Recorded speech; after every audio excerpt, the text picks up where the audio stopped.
Well, this appeal is admitted on the question of law, whether the widow mother of the workman is entitled for the compensation. And second, where without an opportunity of hearing to husband of the deceased, the application of compensation is maintainable. In this case, my lord, the deceased. ये एक बार ये question किस तारीख को वो बने वकील साहब, डेट मालूम आपको? जी, डेट पता है? किस तारीख को क्वेश्चन बने हैं? सब्सटेंशियल एडमिट के क्वेश्चन के कब हुई है? on 7/3/2012, notice has been issued. नहीं वो तो ठीक है, लेकिन Separately, they have not, the court has not claimed the question of law. I propose in my application, in my appeal. इधर पैसे वैसे जमा कर दिए आपने? Yes, my lord. पूरे पैसे जमा है? That amount had been deposited in direction. ये 16/9/13 को बना है, whether the learned commissioner is justified in holding that respondent Srimati Gulab Rani is dependent of the deceased Guddi Bai, alias no, who was married daughter of Srimati Gulab Rani, who is working woman. तो ये case किसने file किया था? Mother ने file किया था? Yes, mother has filed. Mother and एक minute में बोल लूं. जी बिल्कुल. Mother has filed this application before the Commissioner for Workmen Compensation on the ground that she was dependent on her daughter. Her daughter is married, and it is alleged in the claim petition that there was a mutual divorce. अच्छा एक बात बताइए, कल्लू और ये इनकी disease के कोई बच्चे हैं? No issue from the deceased. And there is a statutory provisions, my lord. Section 2, subsection 1D. निकालिए. Dependent means workman compensation section 2. a dependent means any of the following relative of a deceased workman, namely a widow, a minor legitimate or adopted son, an unmarried legitimate or adopted daughter, or a widowed mother. And then, my lord, there is a explanation. एक minute में वो निकाल लूंगा साहब. Workman compensation है जो employee compensation act है ना? हैं? अच्छा रीनेम हो गया ऐसे. यस जो पहले वर्कमैन कंपनसेशन एक्ट था वो एम्प्लॉय कंपनसेशन एक्ट यस हो गया. यस. तो इसके कौन सी सेक्शन बोल रहे हैं वकील साहब आप? सेक्शन 2 मतलब Section 2, subsection subsection D. subsection घा पे डी. इसका कौन सा 2D? 2D मतलब a parents other than a widowed mother. Here the claimant before the labor court is a widowed mother. मतलब वो तो मतलब विधवा थी ना माँ भी? हाँ. तो ये वहां तक तो सही है, ये डिपेंडेंट है. No, my lord, kindly see section 2, subsection 1D. Subsection 1B.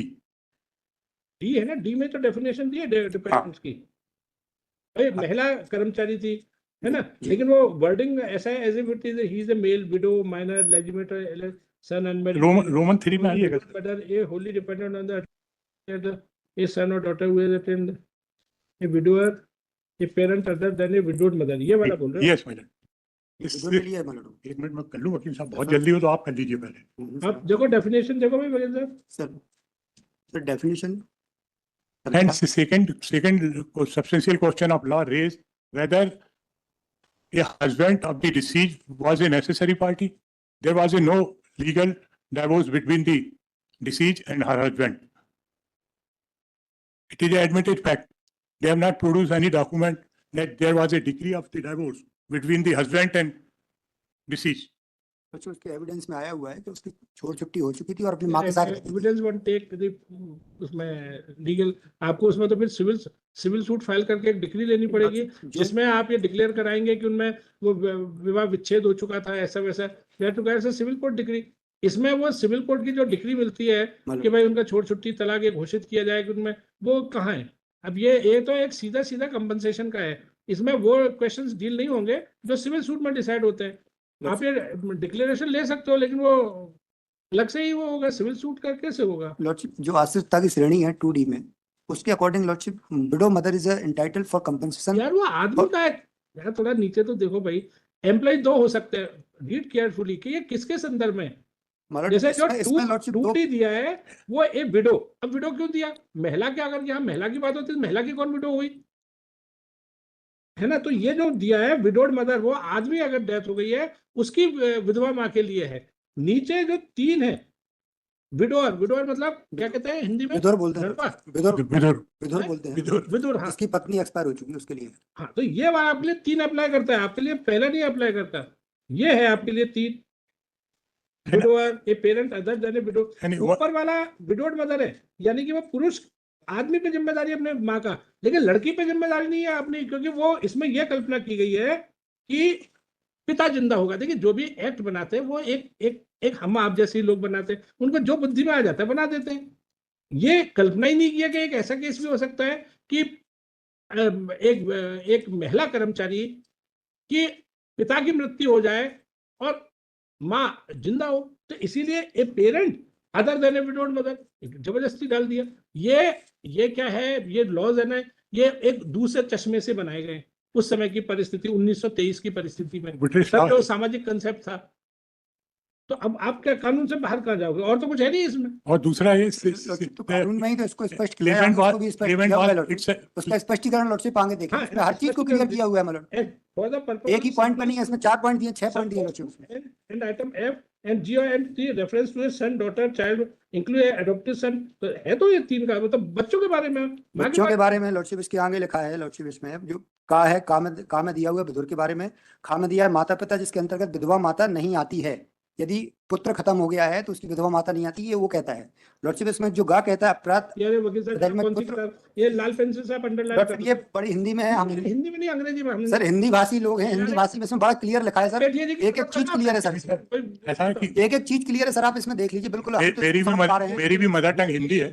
जिसको मैं समझ पा रहा हूँ सर, एक एक चीज वर्ड इसमें क्लियर दिया हुआ है। बैठिए जी, अब वकील साहब हिंदी और अंग्रेजी का विवाद छिड़ दिया कि साहब ये सर सर जो कानून है, भाई, कानून से हटके कुछ अब भी ये नहीं है सर, जो इनका- कानून मेरे सामने दिया हुआ है। ऐसा मुझे तो मैं बता दो ना अंडरलाइन करके, जब वो चीज नहीं मिल रही आप बता दो ना सर। भाई, बैठे जी इनकी हेल्प करो भाई। सर वो ये लिखा क्या क्या बोल रहे हैं, दे दो मैं किताब। ये कह रहा हूँ सर कि ये जो सेकंड पे आप थर्ड पॉइंट की बात कर रहे हैं, ये विदुर के लिए है। आप जो कह रहे हैं वो भी सही है। हाँ, वही सही उसमें है, और उसमें जो आगे बताओ। खा पॉइंट दिया हुआ है कि विदुर की माता पिता के अंतर्गत विधवा माता नहीं आती, नहीं आती, यहाँ तक यानी आप एडमिट कर रहे हो। यानी यदि लड़की की सास है तो वो इसके अंतर्गत कंपनसेशन के लिए एंटाइटल नहीं है। सास मदर इन लॉ होती है। सास इसको मदर इन लॉ लिखते हो वकील साहब, कहाँ अंग्रेजी की ये- टांग तोड़ रहे हो यार। ये विदुर का पार्ट है सर, इसमें आगे इसके विदुर माँ लिखा है उस कर्मचारी की माँ, वरना मदर इन लॉ नहीं लिखा। आप जबरदस्ती मदर इन लॉ तो सर इसमें अगर उसकी माता एक्सपायर हुई है, सॉरी इसमें अगर उसकी बेटी एक्सपायर हुई है, वो अपनी माँ के साथ रहती है और माँ उस पर आश्रित है, तो इसमें पॉइंट जो कई बार जीवन के ऐसे ही रहस्य होते हैं, वो कानून के दायरे में फिट नहीं होते हैं। कानून की बात बताओ, चलो भाई।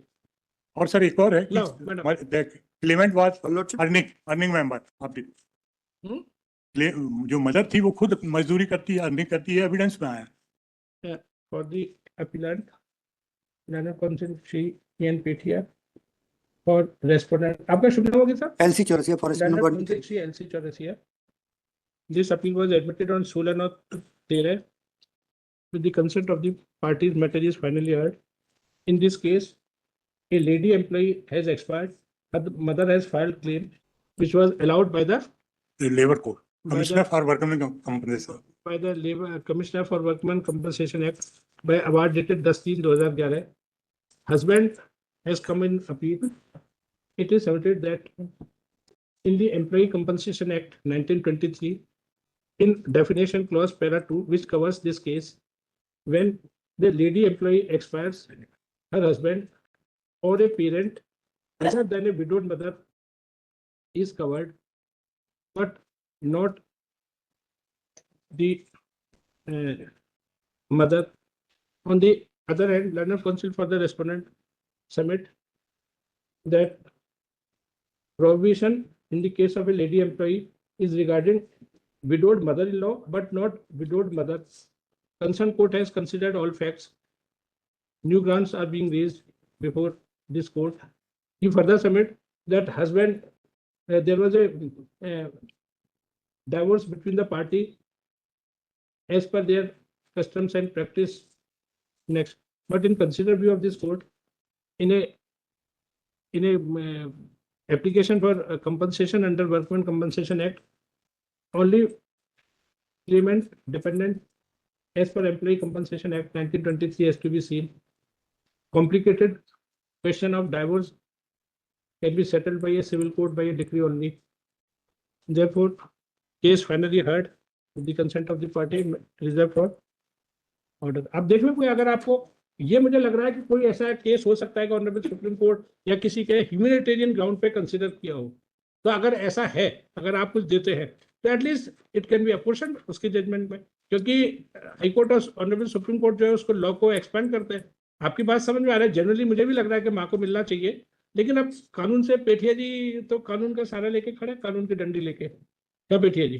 सर इसमें यदि मेरी अपील अलाउ होती है हाँ। तो जो 90,000 रुपए जमा किया है वो मेरे को वापस कर दें, लेबर कोर्ट में जमा है। आप तो कल्लू की ओर से हो ना? नहीं जी, ये ऑनर है लॉर्डशिप उसकी, है? ओनर नहीं है, इनका एम्प्लॉयर एम्प्लॉयर। एम्प्लॉयर। हाँ, तो देखते हैं। 13/3 का ऑर्डर है, 13/3/2012 का है, तो काफी दे देता हूँ। लॉर्डशिप हम जजमेंट दे देते हैं, उस पॉइंट पे है जजमेंट, हम नहीं, जजमेंट आप दे दीजिएगा, मालूम।